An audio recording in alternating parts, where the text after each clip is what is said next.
ഇന്ന് നമ്മുടെ ഇടയിൽ പലരും പ്രായഭേദമന്യേ പറയുന്ന ഒരു കംപ്ലൈൻ്റ് ആണ് കൈകാലുകൾക്ക് തരിപ്പ് അല്ലെങ്കിൽ പുകച്ചിൽ, ഉള്ളംകാല് പുകച്ചിൽ തുടങ്ങിയ ബുദ്ധിമുട്ടുകളൊക്കെ. നമ്മുടെ മറ്റ് ജീവിതശൈലി രോഗങ്ങൾ കൊണ്ടും ഇങ്ങനെ വരാം. ഈ ഒരു കണ്ടീഷനാണ് നമ്മൾ ക്രേനിയൽ ന്യൂറോപ്പതിയിലോട്ട് പെടുക. ഇതൊക്കെയാണ് പ്രധാനമായും ന്യൂറോപ്പതിനെ ഡിവൈഡ് ചെയ്തിരിക്കുന്നത്. ഇതിൽ ഏറ്റവും കൂടുതൽ നമ്മുടെ അടുത്ത് വരുന്ന ആൾക്കാർ കാണിക്കുന്ന ഒന്നെന്ന് പറഞ്ഞാൽ ഡയബറ്റിക് ന്യൂറോപ്പതിയാണ്. വൈകിട്ടൊക്കെ ആകുമ്പോൾ വീട്ടിൽ നിന്ന് ഒരു പാത്രത്തിൽ ഒരു ചെറു ചൂടുവെള്ളവും ഒരു പാത്രത്തിൽ തണുത്ത വെള്ളം എടുത്ത് വെക്കുക. തണുത്ത വെള്ളം എന്ന് പറയുമ്പോൾ നോർമൽ വാട്ടർ. കാല് രണ്ടിലും മാറി മാറി മുക്കുക.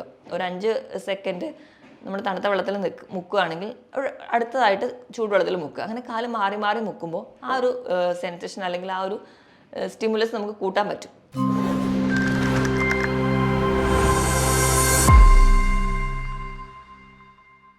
ഹായ്, ഞാൻ ഡോക്ടർ പ്രിയ, QNB ഹെൽത്ത് കെയറിലെ ഹോമിയോപ്പതിക് ഫിസിഷ്യനാണ്. ഇന്ന് നമ്മുടെ ഇടയിൽ പലരും പ്രായഭേദമന്യേ പറയുന്ന ഒരു കംപ്ലൈൻ്റ് ആണ് കൈകാലുകൾക്ക് തരിപ്പ് അല്ലെങ്കിൽ പുകച്ചിൽ, ഉള്ളംകാല് പുകച്ചിൽ തുടങ്ങിയ ബുദ്ധിമുട്ടുകളൊക്കെ. ഒരു കാലഘട്ടം വരെ ഇത് പ്രായമായവരിൽ മാത്രമായിരുന്നു കണ്ടുവരുന്നത്. പക്ഷേ ഇന്ന് പല ജീവിതശൈലി രോഗങ്ങളും ഇങ്ങനെ മുളച്ച് വരുന്നത് കൊണ്ടാവണം ഇന്ന് പല പ്രായക്കാരിലും ഇത് കോമൺ കണ്ടീഷനായി മാറിയിട്ടുണ്ട്. എന്തുകൊണ്ടാണ് ഈ കൈകാലുകൾക്ക് തരിപ്പ് അല്ലെങ്കിൽ മരവിപ്പ് പോലെയുള്ള ബുദ്ധിമുട്ടുകൾ ഉണ്ടാവുന്നത് നമുക്ക് നോക്കാം. അതിൻ്റെ പ്രധാന കാരണം എന്ന് പറഞ്ഞിട്ടുണ്ടെങ്കിൽ നമുക്ക് ഈ തരിപ്പോ അല്ലെങ്കിൽ പുകച്ചിലോ അല്ലെങ്കിൽ വിറയൽ പോലുള്ള ബുദ്ധിമുട്ടുകളൊക്കെ ഉണ്ടാവണമെങ്കിൽ പ്രധാനമായും നമ്മുടെ ശരീരത്തിലെ നാഡികളെ ബാധിക്കുന്നത് കൊണ്ടാണ്. ഇന്ന് ഈ വീഡിയോയിലൂടെ നമുക്ക് നാഡികളെ ബാധിക്കുന്ന രോഗങ്ങളും അല്ലെങ്കിൽ ന്യൂറോപ്പതിയുടെ ചെറിയൊരു അവലോകനം നമുക്ക് നടത്താം. എന്താണ് ന്യൂറോപ്പതി എന്ന് നമുക്ക് നോക്കാം. ന്യൂറോപ്പതി എന്ന് പറയുമ്പോൾ പ്രധാനമായും നമ്മുടെ ശരീരത്തിലുള്ള നാഡികളെ ബാധിക്കുന്ന രോഗങ്ങൾ. നാഡികളെ മാത്രമല്ല, നാഡികൾക്ക് ഒരു ആവരണം പോലെ ചില കോശങ്ങളുണ്ട്, ഗ്ലയൽ സെൽസ് എന്നാണ് അതിനെ പറയും. അവരെ ബാധിക്കുന്ന രോഗങ്ങളെയും നമുക്ക് ന്യൂറോപ്പതിയിൽ പെടുത്താം. നമ്മുടെ ശരീരത്തിൽ ഏകദേശം 7 ട്രില്യണോളം നാഡികളുണ്ട്. അതായത് പലതരത്തിലുള്ള നാഡികളുണ്ട്. നമ്മുടെ ശരീരത്തിലെ ഓരോ മെസ്സേജുകളും അടുത്തൊരു കോശങ്ങളിലേക്കോ അല്ലെങ്കിൽ മറ്റൊരു അവയവങ്ങളിലേക്കോ പാസ് ചെയ്യുന്നതൊക്കെ ഈ നാഡികളിലൂടെയാണ്. നമ്മുടെ ശരീരത്തിലെ എല്ലാ ഭാഗങ്ങളിലേക്കും ഈ നാഡികൾ സ്പ്രെഡ് ചെയ്തിട്ടുണ്ട്. ഇങ്ങനെ പലതരത്തിലുള്ള ന്യൂറോപ്പതികളാണ് ഇന്ന് നമ്മൾ കാണുന്നത്. അത് നമുക്ക് പല കാരണങ്ങൾ കൊണ്ടുണ്ടാവുന്നുണ്ട്. ആദ്യം നമുക്ക് എന്തൊക്കെ കാരണങ്ങൾ കൊണ്ടാണ് പ്രധാനമായും ന്യൂറോപ്പതി ഉണ്ടാവുന്നത് നോക്കാം. ഒരു പരിധി വരെ പ്രായമാകുമ്പോൾ നമുക്കറിയാം നമ്മുടെ കോശങ്ങളും നമ്മുടെ ശരീരത്തിലെ പല അവയവങ്ങളും അല്ലെങ്കിൽ നമ്മുടെ ശരീരത്തിലെ നാഡികളും ഒക്കെ ഒരു വെയർ ആൻഡ് ടിയർ, അതായത് തേയ്മാനവും അതുകൊണ്ടുണ്ടാകുന്ന പല ഡീജനറേഷൻസും കാണാറുണ്ട്. അതിൻ്റെ ഭാഗമായിട്ട് ഒരു പരിധി വരെ നാഡികൾ സംബന്ധിക്കുന്ന രോഗങ്ങൾ ഉണ്ടാവാറുണ്ട്. ഇത് കൂടാതെ തന്നെ നമ്മുടെ ജീവിതശൈലി രോഗങ്ങളായ പ്രമേഹം അല്ലെങ്കിൽ ഉയർന്ന രക്തസമ്മർദ്ദം അല്ലെങ്കിൽ കൊളസ്ട്രോൾ കൂടി നിൽക്കുന്ന കണ്ടീഷനിലൊക്കെ ആ ഒരു നാഡികളുടെ പ്രവർത്തനം കൃത്യമായി നടക്കാതെ വരുന്നു. അതിൻ്റെ ഭാഗമായിട്ട് നമുക്ക് ഈ തരത്തിൽ തരിപ്പോ മരവിപ്പോ പോലെയുള്ള ബുദ്ധിമുട്ടുകൾ ഉണ്ടാകുന്നത്. ഇത് കൂടാതെ പോഷകാഹാരത്തിൻ്റെ കുറവ് മൂലം പ്രധാനമായിട്ടും നമ്മൾ പറയുകയാണെങ്കിൽ വൈറ്റമിൻ B12 കുറവുണ്ട്, അല്ലെങ്കിൽ വൈറ്റമിൻ D അതുപോലെ തന്നെ വളരെ പ്രധാനപ്പെട്ട ഒന്നാണ്. അവയുടെയൊക്കെ കുറവ് മൂലം നമുക്കിന്ന് ഒരുപാട് പേർക്കും കാലുകൾക്ക് തരിപ്പ് അല്ലെങ്കിൽ ഇങ്ങനെ നാഡി സംബന്ധമായ രോഗങ്ങൾ ഉണ്ടാകുന്നുണ്ട്. ഇത് കൂടാതെ ചില ഇൻഫെക്ഷൻസ്, ഇപ്പോൾ നമുക്കൊരു TB പോലെയുള്ള കണ്ടീഷൻസിലോ അല്ലെങ്കിൽ ക്യാൻസറിൻ്റെ ചില ലുക്കീമിയ, മൈലോമ പോലെയുള്ള കണ്ടീഷൻസിലോ, അതുകൂടാതെ തന്നെ ഇപ്പം നമുക്ക് ഏതെങ്കിലും ഒരു മുറിവോ അല്ലെങ്കിൽ ഒരു ആക്സിഡൻ്റ് ഒക്കെ ഉണ്ടായിട്ട് നമ്മുടെ നാടുകൾക്ക് പെട്ടെന്ന് പൊട്ടിപ്പോവുക അല്ലെങ്കിൽ നാടുകൾക്ക് ക്ഷതം വരിക, ഇങ്ങനത്തെയുള്ള കണ്ടീഷൻസിലൊക്കെ നമുക്ക് നാടുകളെ സംബന്ധിക്കുന്ന രോഗങ്ങൾ കാണാറുണ്ട്. ഏറ്റവും കൂടുതൽ പക്ഷേ നമ്മൾ കാണുന്നത് ഡയബറ്റിക് ന്യൂറോപ്പതിയാണ്. അതായത് പ്രമേഹം അൺകൺട്രോൾഡ് ആയിട്ട് വരുമ്പോൾ ഉണ്ടാകുന്നതാണ്. ഇത് കൂടാതെ തന്നെ ഏതെങ്കിലും ഒരു ഭാഗത്തേക്കുള്ള നാടുകൾ മുറിഞ്ഞു പോവുക, അല്ലെങ്കിൽ അവർക്ക് പെട്ടെന്ന് ഉണ്ടാകുന്ന ചില രോഗങ്ങൾ, ചില പനിയോ അല്ലെങ്കിൽ ചില വൈറൽ ഇൻഫെക്ഷൻസ് ഒക്കെ വന്നു കഴിഞ്ഞ് കഴിഞ്ഞാൽ അതിൻ്റെ ഒരു ആഫ്റ്റർ ഇഫക്ട്സ് ആയിട്ടും നമുക്ക് ഇങ്ങനെ ന്യൂറോപ്പതി കാണിക്കാറുണ്ട്.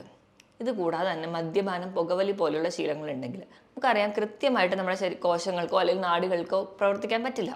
കാരണം ഇവയിലുണ്ടാകുന്ന ഈ ടോക്സിക് മെറ്റീരിയൽസ് കൃത്യമായിട്ട് അവരുടെ പ്രവർത്തനം നടത്താൻ സമ്മതിക്കില്ല.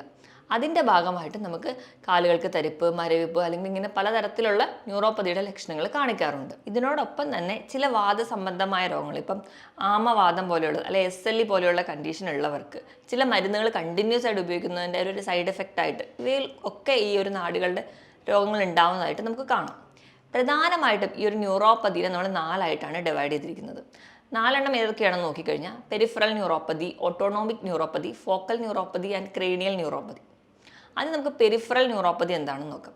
പെരിഫറൽ ന്യൂറോപ്പതി എന്ന് പറയുമ്പോൾ നമുക്കറിയാം നമ്മുടെ ഒരു നാഡീ വ്യവസ്ഥ എന്ന് പറയുമ്പോൾ നമ്മുടെ തലച്ചോറിൽ നിന്ന് ഉണ്ടാകുന്ന ഒരുപാട് ചെറിയ ചെറിയ നാഡികൾ ഉണ്ടാവാം.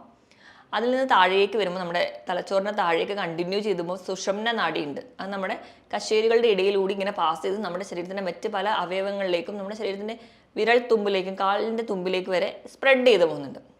അപ്പോൾ ഈ സുഷുമ്ന നാഡിയിലേക്ക് വരുന്ന ഈ ഒറിജിൻ ചെയ്യുന്ന ഈ ഒരു ബ്രാഞ്ച് അല്ലെങ്കിൽ ഈ ഒരു കൂട്ടമാണ് പെരിഫറൽ നെർവ്സ് എന്ന് പറയും. ഇവയ്ക്ക് എന്തെങ്കിലും ഒരു രോഗം സംബന്ധിച്ചാൽ അത് നമുക്ക് നാഡികൾ, കശേരുകൾക്കോ അല്ലെങ്കിൽ നമ്മുടെ ഡിസ്കുകൾക്ക് കംപ്ലയിൻറ്റ്സ് ആയാലാവാം, അല്ലെങ്കിൽ ഈ നാഡികൾക്ക് തന്നെ എന്തെങ്കിലും പ്രശ്നങ്ങൾ വന്നാലോ, അല്ലെങ്കിൽ നമുക്കറിയാം ഈ വെർട്ടിബ്രൽ കംപ്രഷൻ കൊണ്ടോ അങ്ങനത്തെ പല കണ്ടീഷൻസ് കൊണ്ട് ഉണ്ടാവുന്ന ഒരു ഗ്രൂപ്പ് ഓഫ് ന്യൂറോപ്പതിക്കൽ കണ്ടീഷൻസ് ആണ് പെരിഫറൽ ന്യൂറോപ്പതി എന്ന് പറയും. ഈ പെരിഫറൽ ന്യൂറോപ്പതി എന്ന് പറയുമ്പോൾ നമ്മൾ ഒരുപാട് കേസിലും കാണുന്നൊരു സിംറ്റംസ് ഒക്കെയാണ് ഇവരും പ്രസൻറ്റ് ചെയ്യുക. തുടക്കം എപ്പോഴും മിക്കവാറും കേസിലും കാലിലായിരിക്കും.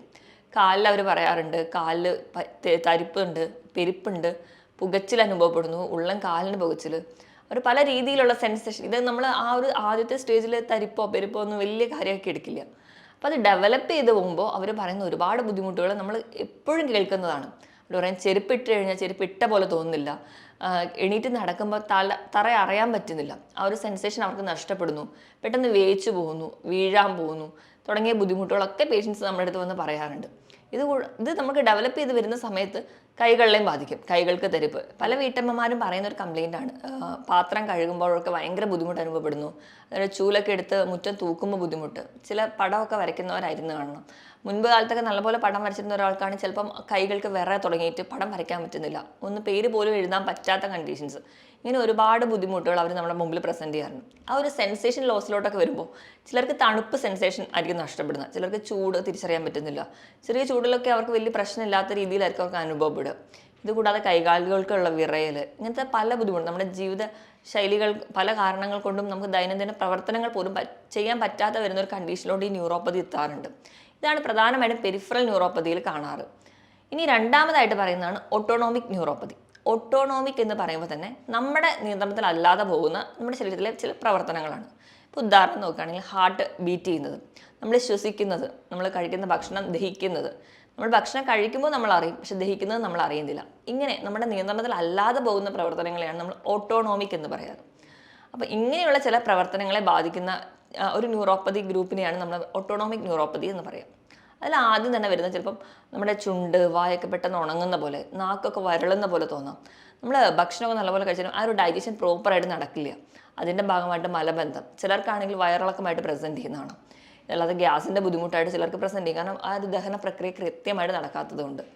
ഇതല്ലാതെ തന്നെ അവർക്ക് വരാം ഹാർട്ട് ബീറ്റിലുള്ള വേരിയേഷൻസ് വരാം, ശ്വസിക്കുമ്പോൾ ഉള്ള ബുദ്ധിമുട്ട്, കിതപ്പ് അല്ലെങ്കിൽ നെഞ്ചിടിപ്പ് കൂടുതലായിട്ട് തോന്നുക, ഇങ്ങനത്തെയുള്ള പല ലക്ഷണങ്ങളും ഇവരിൽ പ്രസൻറ്റ് ചെയ്യുന്നത് കാണാം. ഇതോടൊപ്പം തന്നെ നമുക്ക് പ്രായമായവരിൽ കാണുന്ന ഒരുപാട് ലക്ഷണങ്ങൾ ഇവിടെ കാണാറുണ്ട്.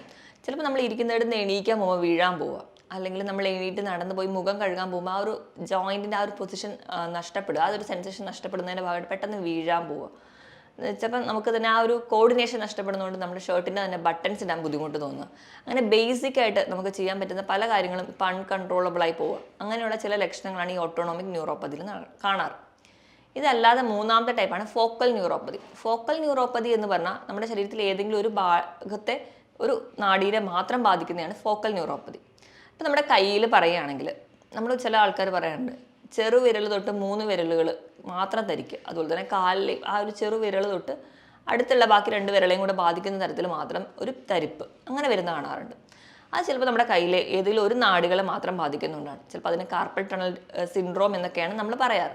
ഇങ്ങനെയുള്ളൊരു സിംറ്റംസ് ഒക്കെ ആയിട്ട് ഒരുപാട് പേര് പ്രസൻറ്റ് ചെയ്യാറുണ്ട്.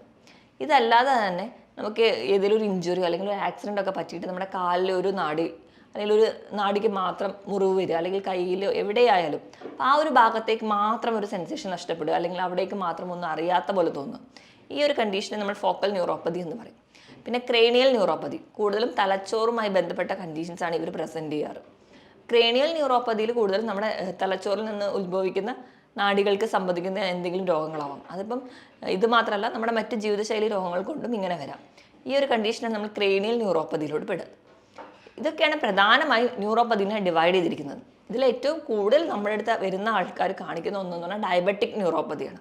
അതായത് പ്രമേഹം കൺട്രോൾ അല്ലാതെ പോകുന്ന കണ്ടീഷനിൽ നമ്മൾ തുടക്കത്തിൽ തന്നെ ചികിത്സിക്കാതിരിക്കുക, അല്ലെങ്കിൽ ചികിത്സിച്ചില്ലെങ്കിൽ പോലും പ്രമേഹം ഉണ്ടെന്ന് അറിഞ്ഞാൽ പോലും ഭക്ഷണം നിയന്ത്രിക്കാതിരിക്കുക, അല്ലെങ്കിൽ വേണ്ട രീതിയിലൊരു ഒരു ലൈഫ് സ്റ്റൈൽ മോഡിഫിക്കേഷൻ ഒന്നും ചെയ്തിട്ടില്ലെങ്കിൽ അതുമൂലം ഉണ്ടാകുന്ന ന്യൂറോപ്പതിനെയാണ് നമ്മൾ ഡയബറ്റിക് ന്യൂറോപ്പതി എന്ന് പറയും. ഡയബറ്റിസ് അഡ്വാൻസ് ചെയ്ത് പോകുന്ന കണ്ടീഷൻസിൽ ഈ പ്രമേഹം അല്ലെങ്കിൽ നമ്മുടെ ഗ്ലൂക്കോസ് മോളിക്യൂൾസ് നമ്മുടെ നാഡികളിലും നമ്മുടെ രക്തക്കുഴലിലൊക്കെ ബാധിക്കുന്നതിൻ്റെ ഭാഗമായിട്ടാണ് ഈ ഡയബറ്റിക് ന്യൂറോപ്പതി വരും. ഡയബറ്റിക് ന്യൂറോപ്പതിയിലും ആദ്യം തന്നെ പേഷ്യൻസ് മിക്കവാറും പറയുന്നത് കാലുകൾക്ക് തരിപ്പായിട്ട്, കാലിൻ്റെ വിരലുകൾക്ക് തരിപ്പ്, അതായത് തണുപ്പടിക്കുമ്പോൾ ഭയങ്കര ബുദ്ധിമുട്ടാണ് ഡോക്ടറെ എന്നൊക്കെ പറയുന്ന ഒരുപാട് കണ്ടീഷൻസ് നമ്മൾ കാണാറുണ്ട്. ഇതുകൂടാതെ കൈകാലുകളിൽ മാത്രമല്ല നമുക്ക് ആ ഒരു സെൻസേഷൻ നഷ്ടപ്പെടുന്നു. ചിലർക്ക് ചൂടറിയുന്നില്ല, തണുപ്പ് അറിയുന്നില്ല, ഇങ്ങനെയൊക്കെ വരുന്നു. ചിലപ്പോൾ ഒരു മുറിവുണ്ടായാൽ പോലും വേദന അറിയുന്നില്ല. അതായത് എല്ലാ തരത്തിലുള്ള സെൻസേഷൻസും അവർക്ക് നഷ്ടപ്പെട്ടിട്ടുണ്ടാവും. അതുകൊണ്ട് തന്നെ ഈ മുറിവ് അവരറിയാതെ പോകുന്നതിൻ്റെ ഭാഗമായിട്ട് ചിലപ്പോൾ ഇതൊരു വ്രണം, ചെറിയൊരു വ്രണമായിരുന്നു, അത് ചിലപ്പോൾ അൾസറായി മാറിയിട്ടുണ്ടാവും. അങ്ങനെ അൾസർ കൂടി വരുന്ന കണ്ടീഷൻസിലൊക്കെയാണ് ചിലപ്പോൾ നമ്മൾ കാലിലാണ് കൂടുതൽ നമുക്ക് മുറിവുകൾ വരുന്നതും. നമ്മൾ ചെരുപ്പിടുമ്പോൾ ഒക്കെ ആ ഒരു ബുദ്ധിമുട്ടുള്ളതുകൊണ്ട് ചിലപ്പോൾ ചെരുപ്പിടാതെ നടക്കും. അതൊക്കെ ഒരു ഡയബറ്റിക് ഫൂട്ടിലോട്ട് വരുന്നുണ്ട്. അങ്ങനെ നമ്മുടെ കാലിലെ വിരളോ അല്ലെങ്കിൽ കാലോ തന്നെ മുറിച്ച് മാറ്റുന്ന ഒരുപാട് കണ്ടീഷൻസ് നമ്മുടെ ചുറ്റിലുമുണ്ട്. നമ്മൾ ശ്രദ്ധിക്കാതെ പോകുന്നതുകൊണ്ട് ഉണ്ടാവുന്ന ഒരു കണ്ടീഷനാണ്, അല്ലെങ്കിൽ പ്രമേഹം നിയന്ത്രിക്കാതെ പോകുമ്പോൾ ഉണ്ടാകുന്ന ഒരു കോംപ്ലിക്കേഷൻ മാത്രമാണ് ഡയബറ്റിക് ന്യൂറോപ്പതി. അപ്പോൾ ഇങ്ങനെ എന്താ പറയുക, പ്രമേഹമൊക്കെ ഉണ്ടെങ്കിൽ അല്ലെങ്കിൽ പാരമ്പര്യമായിട്ട് പ്രമേഹം ഉണ്ടെങ്കിൽ നമ്മൾ ചെയ്യേണ്ടത് എന്താണെന്ന് വെച്ചിട്ടുണ്ടെങ്കിൽ നമ്മൾ വർഷത്തിലൊരിക്കലെങ്കിലും ഇങ്ങനെ ഒരു ന്യൂറോപ്പതിക് ടെസ്റ്റുകളൊക്കെ ചെയ്യുക. നമ്മുടെ കാലുകളൊക്കെ എന്നും വൈകുന്നേരം കുളിക്കുന്നതിന് മുൻപായിട്ട് തന്നെ പരിശോധിക്കുക, എന്തെങ്കിലും മുറിവുകളൊക്കെ ഉണ്ടോ. ചിലപ്പോൾ നമുക്ക് വേദന അറിയുന്നില്ലാത്തത് കൊണ്ട് നമ്മൾ ശ്രദ്ധിക്കപ്പെടാതെ പോകുന്നതാവാം. നമ്മുടെ വീട്ടിലെ ഓരോരുത്തർക്ക് ഇപ്പോൾ ആർക്കെങ്കിലും ഒരാൾക്ക് പ്രമേഹമുണ്ട്, അച്ഛനോ അമ്മയ്ക്കോ പ്രമേഹമുണ്ടെങ്കിൽ കുട്ടികൾ തന്നെ ശ്രദ്ധിക്കണം. അവരുടെ കാലിൽ മുറിവുകളൊക്കെ ഉണ്ടോ എന്ന് നോക്കിയിട്ട് വേണം അവരെ സംരക്ഷിക്കാൻ. എങ്കിൽ മാത്രമേ ഈ ഒരു കോംപ്ലിക്കേഷനിലോട്ട് പോവാതിരിക്കുകയുള്ളൂ. ഇതോടൊപ്പം തന്നെ കാണുന്ന ഒരു കണ്ടീഷനാണ് ഗില്ലൻ ബാരി സിൻഡ്രോം. അതൊരു റെയർ കണ്ടീഷനാണ്. നമ്മുടെ ശരീരത്തിലെ പ്രതിരോധ ശേഷി ഈ നാടുകൾക്ക് എതിരെ പ്രവർത്തിക്കുന്ന ഒരു കണ്ടീഷനാണ്.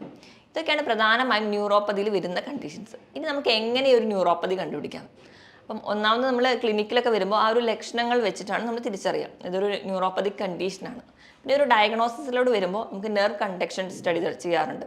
ഇത് ആ നാടുകളിലൂടെ മെസ്സേജ് പാസ് ചെയ്യുന്നത് അനുസരിച്ചിട്ട്. പിന്നെ ഇലക്ട്രോ മയോഗ്രാം ചെയ്യാറുണ്ട്, അതായത് നാടുകളിൽ നിന്ന് പേശികളിലോട്ട് എങ്ങനെ മെസ്സേജ് പാസ് ചെയ്യുന്നു എന്നൊക്കെ നോക്കിയിട്ടുണ്ട്. ഇനി മറ്റ് രോഗങ്ങളുമായി ബന്ധപ്പെട്ടിട്ടാണ് വരുന്നതെങ്കിൽ നമ്മൾ അതിന് വേണ്ടിയിട്ടുള്ള സ്ക്രീനിങ് ടെസ്റ്റും കൂടി ചെയ്യാറുണ്ട്. പ്രമേഹ രോഗികൾക്കാണെങ്കിൽ നമ്മൾ അതിനുവേണ്ടി HbA1c അല്ലെങ്കിൽ മറ്റ് ടെസ്റ്റുകൾക്കോ വേണ്ടി വിടും. BP ഉയർന്ന, തൈറോയിഡിൻ്റെ മൂലം അല്ലെങ്കിൽ കൊളസ്ട്രോൾ കൂടുതൽ അല്ലെങ്കിൽ അങ്ങനെ മറ്റ് രോഗങ്ങൾ കൊണ്ടാണ് വരുന്നതെങ്കിൽ നമ്മൾ അതിനു വേണ്ടി റിലേറ്റഡ് ആയിട്ടുള്ള ടെസ്റ്റുകൾ നിർബന്ധമായും ചെയ്താൽ മാത്രമേ ഈ ന്യൂറോപ്പതി കംപ്ലീറ്റ് ആയിട്ട് നമുക്കൊന്ന് കൺട്രോൾ ചെയ്യാൻ പറ്റുള്ളൂ. ഇനി നമ്മൾ മാനേജ്മെൻറ്റ് സൈഡിലോട്ട് വരുമ്പോൾ നമുക്കറിയാം നമ്മുടെ ജീവിതശൈലി രോഗങ്ങൾ ചിലതെല്ലാം നമുക്കിന്ന് ന്യൂറോപ്പതി കണ്ടീഷൻസ് ഉണ്ടാക്കുന്നുണ്ടെന്ന്. അപ്പോൾ നമ്മൾ അവോയ്ഡ് ചെയ്യുന്ന ഭക്ഷണങ്ങൾ നോക്കുമ്പോൾ ഞാൻ ഈ പറഞ്ഞ രീതിയിൽ ഇപ്പം എന്തെങ്കിലും ഒരു കാരണങ്ങൾ ഉള്ളവരാണെങ്കിൽ, ഇപ്പം ഡയബറ്റീസോ അല്ലെങ്കിൽ BP, തൈറോയിഡ്, കൊളസ്ട്രോൾ പോലെയുള്ള ജീവിതശൈലി രോഗങ്ങൾ ഉള്ളവരാണെങ്കിൽ അത് ആദ്യം നിയന്ത്രിക്കുക. അത് നിയന്ത്രിക്കുമ്പോൾ തന്നെ ഒരു പരിധി വരെ നമുക്ക് ഈ കണ്ടീഷൻസ് ഒക്കെ കൺട്രോൾ ചെയ്യാൻ പറ്റും. അപ്പോൾ അതിന് വേണ്ടി തന്നെയുള്ള ലൈഫ് സ്റ്റൈൽ മോഡിഫിക്കേഷൻ നടത്തുക. ഇപ്പം ഒരുപാട് വീഡിയോസിലൂടെ തന്നെ എങ്ങനെ കൊളസ്ട്രോൾ നിയന്ത്രിക്കാം അല്ലെങ്കിൽ എങ്ങനെ പ്രമേഹം നിയന്ത്രിക്കാം എന്നൊക്കെ നമ്മൾ കണ്ടിട്ടുണ്ട്. വീണ്ടും അത് ഞാൻ റിപ്പീറ്റ് ചെയ്യുന്നില്ല. അപ്പം അതിനോടൊപ്പം തന്നെ അല്ലെങ്കിൽ നമ്മൾ അന്നജം കുറയ്ക്കുന്നതിനോടൊപ്പം അല്ലെങ്കിൽ മധുരം കുറയ്ക്കുന്നതിനോടൊപ്പം തന്നെ നമ്മൾ ഒഴിവാക്കേണ്ട ഏറ്റവും പ്രധാനപ്പെട്ട ഭക്ഷണം എന്ന് പറയുന്നത് നമ്മുടെ ഫാറ്റി ഫുഡ് അല്ലെങ്കിൽ ഒരുപാട് ജങ്ക് ഫുഡ് കഴിക്കുന്നവരാണെങ്കിൽ അതൊന്ന് കൺട്രോൾ ചെയ്യാം. നമ്മൾ ചെറുപ്പത്തിലെ ആ ഒരു ശീലമുള്ളവരാണെങ്കിൽ അത് ആദ്യം തന്നെ കൺട്രോൾ ചെയ്യുകയാണെങ്കിൽ ഒരു പരിധി വരെ കൺട്രോൾ ചെയ്യാൻ പറ്റും. കാരണം ഈ ഒരു ജങ്ക് ഫുഡ് എന്ന് പറയുമ്പോൾ അതിലുണ്ടാകുന്ന ഒരു എന്ന് പറഞ്ഞാൽ advanced glycation end product, AGE എന്ന് പറയുന്ന ഒരു പ്രൊഡക്റ്റ് ഉണ്ടാവുന്നുണ്ട്. അതായത് നമ്മൾ ഗ്രിൽഡ് ചിക്കനോ അല്ലെങ്കിൽ പ്രോസസ്ഡ് ഫുഡുകളൊക്കെ കഴിക്കുമ്പോൾ ഇതിൽ നിന്ന് നമ്മുടെ ശരീരത്തിലേക്ക് എത്തുന്ന ഒരു വസ്തുവാണ് AGE. ഇപ്പോൾ പ്രമേഹമൊക്കെ ഉള്ളവർക്കാണെങ്കിൽ ഈ AGEയും നമ്മുടെ ശരീരത്തിലെ ഗ്ലൂക്കോസും കൂടി ചേർന്നിട്ട് ഒരു കോംപ്ലക്സ് ഉണ്ടാവും. ഇവ നാഡികളെയൊക്കെ ഡിപ്പോസിഷനൊക്കെ വരുന്നതിൻ്റെ ഭാഗമായിട്ട് നമുക്ക് ന്യൂറോപ്പതി ഒരുപാട് കാണുന്നുണ്ട്. അതുകൊണ്ട് നമ്മൾ ഏറ്റവും ബേസിക് ആയിട്ട് ഈ ജങ്ക് ഫുഡും അല്ലെങ്കിൽ ഇങ്ങനെ ഒരുപാട് ഫാറ്റ് ആയിട്ടുള്ള ഫുഡും അല്ലെങ്കിൽ ഗ്രിൽഡ് ഭക്ഷണങ്ങളും നമ്മൾ ബാർബിക്യൂ പോലെയുള്ള ഭക്ഷണങ്ങളൊക്കെ കഴിക്കുന്നവരാണെങ്കിൽ അത് ആദ്യം ബേസിക്കലി കുറയ്ക്കും. അതിനോടൊപ്പം നമ്മുടെ അടിസ്ഥാനപരമായിട്ടുള്ള എന്ത് കാരണങ്ങൾ കൊണ്ടാണ് നമുക്ക് ന്യൂറോപ്പതി ഉണ്ടായതെന്ന് തിരിച്ചറിഞ്ഞ് അതുകൂടി റെഗുലേറ്റ് ചെയ്യുകയാണെങ്കിൽ ഒരു പരിധി വരെ നമുക്ക് കുറയ്ക്കാൻ പറ്റും. ഇനി നമ്മൾ എന്തൊക്കെ ഭക്ഷണം കഴിച്ചാലാണ് നമ്മുടെ നാടുകളുടെ പ്രവർത്തനം മെച്ചപ്പെടുത്താൻ പറ്റുക എന്ന് നോക്കാം. അതിന് ഒന്നാമത്തേതായിട്ട് പറയുന്നതാണ് alpha lipoic acid. Alpha lipoic acid എന്ന് പറയുമ്പോൾ നല്ലൊരു ആൻറ്റി ഓക്സിഡൻ്റ് ആണ്. ആൻറ്റി ഓക്സിഡൻ്റ് എന്ന് പറഞ്ഞാൽ നമ്മുടെ ശരീരത്തിൽ നമ്മുടെ കോശങ്ങളെയോ അല്ലെങ്കിൽ നാഡികളെയോ അല്ലെങ്കിൽ നമ്മുടെ മസിലുകളെയോ ഒക്കെ നശിപ്പിക്കുന്ന ഓക്സിഡേഷൻ പ്രവർത്തനങ്ങളെ തടയുന്നവരാണ് ആൻറ്റി ഓക്സിഡൻസ്. ഇവ കൂടുതലായിട്ടും കാണുന്നത് നമ്മുടെ ബീഫിൻ്റെയൊക്കെ ലിവറിൽ അല്ലെങ്കിൽ മട്ടൻ്റെയൊക്കെ ലിവറിൽ കാണുന്നുണ്ട്, ചെറിയ മത്സ്യങ്ങളിലും നട്ട്സിലും ഒക്കെ കാണുന്നുണ്ട്. ഇവ അധികമായിട്ട് കഴിക്കാൻ വേണ്ടി ശ്രദ്ധിക്കുക. ആഴ്ചയിൽ ഒരു 3-4 ദിവസമെങ്കിലും ഇവ കഴിക്കുകയാണ്. മറ്റ് രോഗങ്ങളൊന്നും ഇല്ലാത്തവരാണെങ്കിൽ ഇത് കഴിക്കുന്നത് നിങ്ങളുടെ നാടുകളുടെ പ്രവർത്തനം മെച്ചപ്പെടുത്തും. രണ്ടാമതായിട്ട് വൈറ്റമിൻ B12 അല്ലെങ്കിൽ തൈമിൻ. ഇവ കൂടുതലായിട്ടും കാണുന്നത് തവിടുള്ള ധാന്യങ്ങളിലാണ്. അതോടൊപ്പം തന്നെ നമ്മൾ ഇലക്കറികളൊക്കെ കഴിക്കുക, നല്ലപോലെ മുട്ടയൊക്കെ കഴിക്കുക. ഇവ സ്ഥിരമായി കഴിക്കുകയാണെങ്കിൽ നമുക്കൊരു പരിധി വരെ, അതായത് ഇപ്പം കറുത്ത ഒരു തരത്തിലുള്ള വലിയ പയർ വർഗ്ഗങ്ങളൊക്കെ ഉണ്ട്, അവയിലൊക്കെ ഈ വൈറ്റമിൻ B1 ധാരാളമായിട്ടുണ്ട്. വൈറ്റമിൻ B1ൻ്റെ ഒരു അഭാവം കൊണ്ടുണ്ടാകുന്ന ന്യൂറോപ്പതി ആണെങ്കിൽ അത് നമ്മൾ ഇത് കഴിക്കുന്നതിലൂടെ മാറുന്നതാണ്. മൂന്നാമതായിട്ട് നമ്മൾ കഴിക്കുന്നത് കോഡ് ലിവർ ഓയിൽ. അപ്പം നമ്മൾ കോഡ് ലിവർ ഓയിൽ കൂടുതലായിട്ടും ഉള്ളത് നമുക്കറിയാം ചെറിയ മത്സ്യങ്ങളിലാണ്. omega-3 ഫാറ്റി ആസിഡ്സ് പോലെയുള്ള മത്സ്യങ്ങൾ, അതായത് മത്തി, നെത്തോലി, അയല പോലെയുള്ള മത്സ്യങ്ങളുണ്ട്. അപ്പം മീൻ കഴിക്കാത്തവരാണെങ്കിൽ നിങ്ങൾക്ക് ഫിഷ് കോഡ് ലിവർ ഓയിലായിട്ട് വാങ്ങിച്ച് കഴിക്കാം. ഇതൊക്കെ കഴിക്കുകയാണെങ്കിലും ഒരു പരിധി വരെ നമ്മുടെ നെർവിൻ്റെ ആരോഗ്യം നമുക്ക് മെച്ചപ്പെടുത്താൻ പറ്റും. ഇനി നാലാമതായിട്ട് നമുക്ക് നമ്മുടെ ശരീരത്തിൽ നല്ലൊരു ആൻറ്റി ഓക്സിഡൻസ് അല്ലെങ്കിൽ ആൻറ്റി ഇൻഫ്ലമേറ്ററി ആണ് കുർക്കുമിൻ, നമ്മളെ മഞ്ഞളിലുള്ള വസ്തു. അപ്പോൾ നമ്മൾ കഴിക്കുന്ന ഭക്ഷണത്തിലൊക്കെ ഒരു തരി മഞ്ഞൾ ചേർക്കുകയാണെങ്കിൽ, ഇപ്പോൾ നമ്മൾ ഭക്ഷണത്തിലൂടെ മഞ്ഞൾ ചേർക്കുന്ന പോലെ നമുക്ക് നെല്ലിക്കയൊക്കെ അടിച്ച് ജ്യൂസായിട്ട് എടുക്കുമ്പോൾ അതിലൊരു നുള്ളു മഞ്ഞളൊക്കെ ഇട്ട് കഴിക്കുക, പാലിൽ ചിലരാണെങ്കിൽ മഞ്ഞളിട്ട് കഴിക്കുക. ഇവയൊക്കെ ചെല്ലുമ്പോൾ നമ്മുടെ ശരീരത്തിലെ അല്ലെങ്കിൽ നമ്മുടെ നാടുകളിലെയും കോശങ്ങളിലൊക്കെ ഉണ്ടാകുന്ന നീർക്കെട്ട് മാറുന്നതായിട്ട് കാണും. കുർക്കുമിൻ നല്ലൊരു ഓപ്ഷനാണ്. അടുത്തതായിട്ട് സിങ്ക് സ്ഥിരമായിട്ട് കഴിക്കണമെങ്കിൽ അതും നമുക്ക് നാടുകളിലെ പ്രവർത്തനം മെച്ചപ്പെടുത്തും. അതിനായിട്ട് നിങ്ങൾ ചെറിയ മത്സ്യങ്ങൾ കഴിക്കുക, ഷെല്ലുള്ള മത്സ്യങ്ങൾ, അതായത് ഞണ്ട്, കൊഞ്ച്, കക്ക പോലുള്ള മത്സ്യങ്ങളൊക്കെ സ്ഥിരമായിട്ട് കഴിക്കുക, ബീഫ് കഴിക്കുക. ഇവയൊക്കെ കഴിക്കുന്നത് വഴി നമുക്ക് സിങ്കിൻ്റെ പ്രൊഡക്ഷൻ കൂട്ടുന്നതായിട്ട് കാണാം. പിന്നെ വൈറ്റമിൻ B12 ധാരാളമായിട്ടും ഇലക്കറികളിലാണ്. ഇവയും സ്ഥിരമായിട്ട് കഴിക്കുകയാണെങ്കിൽ നമുക്കൊരു പരിധിവരെ ഈ ന്യൂറോപ്പതി റിലേറ്റഡ് ആയിട്ടുള്ള കംപ്ലയിൻറ്റ്സ്, കാലിൽ തരിപ്പ്, പെരുപ്പ് പോലുള്ള ബുദ്ധിമുട്ടുകൾ മാറാൻ പറ്റും. ഇനി നമുക്ക് വീട്ടിൽ തന്നെ ചെയ്യാവുന്ന ചെറിയ ഒരു ടിപ്സായിട്ട് നമുക്ക് പറയാവുന്ന ഒന്നാണ്, ഈ നാടുകളിലേക്കുള്ള ഒരു സ്റ്റിമുലസ് അല്ലെങ്കിൽ ഒരു സെൻസേഷൻ കൂട്ടാൻ വേണ്ടിയിട്ട് നമ്മൾ വൈകിട്ടൊക്കെ ആകുമ്പോൾ വീട്ടിൽ നിന്ന് ഒരു പാത്രത്തിൽ ഒരു ചെറു ചൂടുവെള്ളവും ഒരു പാത്രത്തിൽ തണുത്ത വെള്ളം എടുത്ത് വെക്കുക. തണുത്ത വെള്ളം എന്ന് പറയുമ്പോൾ നോർമൽ വാട്ടർ. അത് രണ്ടിലും മാറി മാറി മുക്കുക. ഒരു 5 സെക്കൻഡ് നമ്മൾ തണുത്ത വെള്ളത്തിൽ മുക്കുകയാണെങ്കിൽ അടുത്തതായിട്ട് ചൂടുവെള്ളത്തിൽ മുക്കുക. അങ്ങനെ കാല് മാറി മാറി മുക്കുമ്പോൾ ആ ഒരു സെൻസേഷൻ അല്ലെങ്കിൽ ആ ഒരു സ്റ്റിമുലസ് നമുക്ക് കൂട്ടാൻ പറ്റും. ഇതുപോലെ തന്നെ കാലിന് ഇടയ്ക്കിടയ്ക്ക് നല്ല മസാജ് ചെയ്ത് കൊടുക്കുക, നല്ല രീതിയിലുള്ള വ്യായാമം കൊടുക്കുക. അതുപോലെ തന്നെ പ്രധാനമാണ് നമ്മുടെ കാലിലെ വണ്ണയ്ക്കുള്ള മസിൽസ്, അതായത് കാഫ് മസിൽസ്, നമ്മുടെ തൈസിലുള്ള മസിൽസിനൊക്കെ കുറച്ചുകൂടി സ്ട്രോങ് ആക്കുക. ഇതൊക്കെ നമ്മൾ ഒരു ചെറുപ്പം തൊട്ടേ തുടങ്ങുകയാണെങ്കിൽ നമുക്ക് നമ്മുടെ മസിൽസിൻ്റെ ആ ഒരു പ്രോപ്പർ കൺട്രാക്ഷനും റിലാക്സേഷനും ഒക്കെ നടക്കും. അപ്പോൾ നമ്മുടെ ബ്ലഡ് സപ്ലൈ, നെർവ് സപ്ലൈ ഒക്കെ കൃത്യമായിട്ട് നടക്കുന്നതായിട്ട് കാണാം.